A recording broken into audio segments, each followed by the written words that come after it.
November 2025, China threatens Japan with a crushing defeat if it defends Taiwan. Days later, Japan's defense minister stands on Yonaguni Island, a mere 68 miles from Chinese forces, refusing to back down. For decades, Japan avoided open conflict. So what has suddenly changed? Is China's intimidation pushing Japan into a new era of military power? The answer begins with one unprecedented standoff.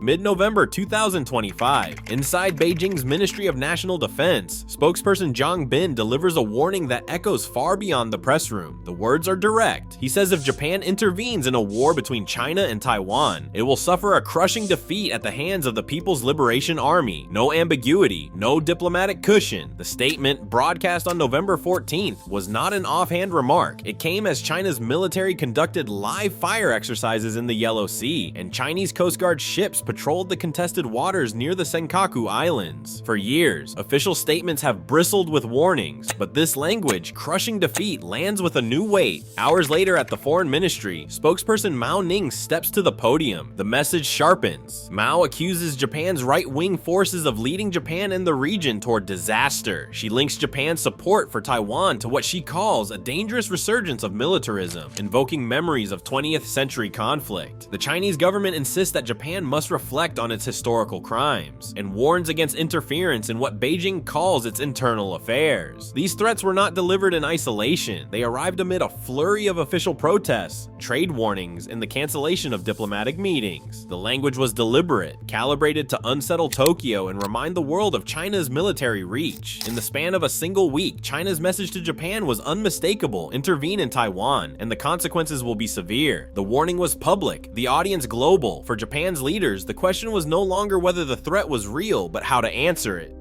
Defense Minister Koizumi touched down on Yonaguni Island less than a week after Beijing's warning. No aides, no press conference, just a camera crew and a handful of local officials. The message was not subtle. Yonaguni sits at Japan's western edge, closer to Taiwan than to Okinawa, just 68 miles across the East China Sea. On clear days, the mountains of Taiwan rise above the horizon. Koizumi's convoy rolled past fishing docks and quiet streets, the island's daily rhythms interrupted by a sudden burst of national attention.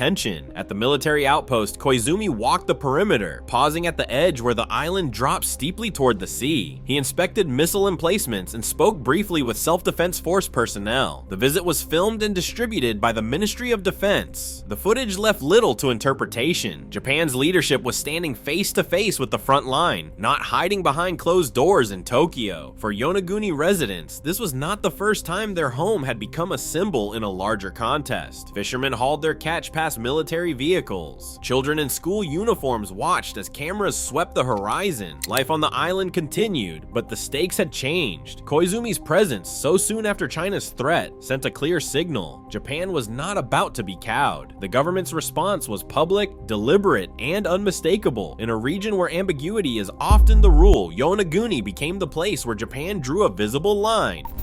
Article 9 of Japan's 1947 constitution was designed to make war impossible. It banned the use of force as a means of settling international disputes and declared that Japan would never maintain land, sea, or air forces. For decades, this clause shaped every aspect of Japanese defense policy. The self-defense forces, created in 1954, operated under strict limitations, defensive only, never deployed abroad, and always subordinate to the alliance with the United States. The 1951 and 1960 security treaties cemented this arrangement, making American military protection the cornerstone of Japan's post-war order. But the world changed. By the late 20th century, regional threats and shifting alliances began to test the boundaries of pacifism. The Gulf War in 1991 and North Korea's missile launches in the late 1990s forced Japanese leaders to reconsider what self-defense really meant. Each crisis brought incremental reinterpretations, never a full break, but always moving the line. Expert analysts point to a series of legal adjustments: the 1992 Peacekeeping Operations Law, the 2001 Anti-Terrorism Special Measures Law, and most dramatically, the 2014 cabinet decision under Prime Minister Shinzo Abe. That decision, and the 2015 security legislation that followed, redefined collective self-defense as constitutional. For the first time, Japan could use force to defend allies if Japan's own survival was at stake. Public opinion, once firmly pacifist, shifted alongside these legal changes.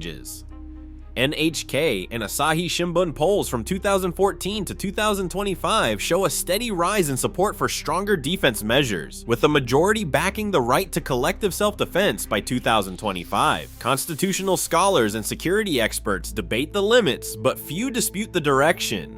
Japan's legal framework now permits a far more assertive military posture than at any point since 1947. This evolution created the political space for visible, forward-leaning actions like Defense Minister Koizumi's inspection of missile sites on Yonaguni, actions that would have been unthinkable a generation ago.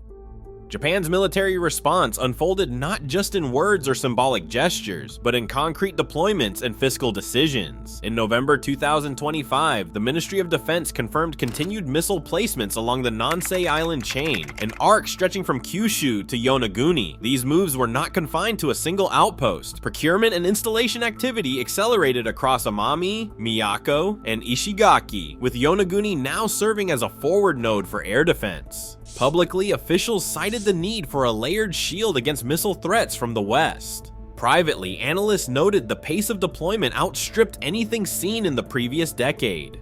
The fiscal side matched the operational tempo. The government announced a defense budget increase for fiscal year 2025, with allocations flagged for missile procurement, base expansion, and joint training with U.S. forces. While the Ministry of Defense released headline figures, the exact breakdown of new system types and unit deployments remained classified. Defense officials acknowledged that some capabilities, especially medium-range surface-to-air missile units, were still in the process of being activated. Parliamentary records showed bipartisan support for these increases, with even opposition leaders referencing the need for credible deterrence. Despite the public announcements, key details stayed behind closed doors. The Ministry of Defense offered no specifics on the number of launchers, the operational status of new batteries, or the integration timeline for next-generation systems. Analysts pointed to gaps in open-source information and the likelihood that Japan was deliberately keeping certain capabilities ambiguous. What was clear, the era of incremental symbolic defense upgrades had ended. Japan was moving hardware, spending real money, and signaling to both allies and rivals that its military posture was no longer just policy, it was power in motion. President Lai Ching-te addressed the region on November 17th, calling China's military measures a hybrid attack that undermined regional peace and stability. From Taipei, the message was clear: restraint, not escalation. Lai urged Beijing to pull back, warning that further provocation risked drawing the entire region into crisis. Taiwan's foreign minister, Lin Chia-lung, emphasized that Japan's security stance was no surprise, pointing out that linking Japan's safety to Taiwan's had precedent in earlier Japanese policy. In Washington, the tone was measured. U.S. officials, still digesting the phone call between Xi and Trump, quietly urged Tokyo to avoid sharp moves. Behind closed doors, the White House pressed for calm, not confrontation, even as Japan's public posture stiffened. Across the region, leaders weighed their words carefully, aware that a single misstep could trigger consequences far beyond the East China Sea. Behind the headlines and official statements, much remains hidden. The Ministry of Defense has not disclosed the exact types of missile systems deployed on Yonaguni, nor the number of launchers or the operational readiness of the new batteries. Parliamentary records reference increased defense spending, but the fine print, procurement schedules, unit designations, and activation dates remain classified. Analysts can only speculate about the capabilities now positioned within striking distance of Taiwan. Internal deliberations within Japan's National Security Council are sealed, leaving questions about who shaped the timing and optics of Koizumi's visit. On the ground in Yonaguni, the local impact is largely unreported. How residents balance daily life with the arrival of new military hardware is absent from public view. The true scope of Japan's response and the risks of escalation are obscured by layers of secrecy and uncertainty. Asia's security order is shifting fast. Japan's defense budget now tops $70 billion, a record since World War II. As threats escalate and alliances harden, every move on these islands reshapes regional power. The question, who adapts fastest and at what cost? Let me know your thoughts below.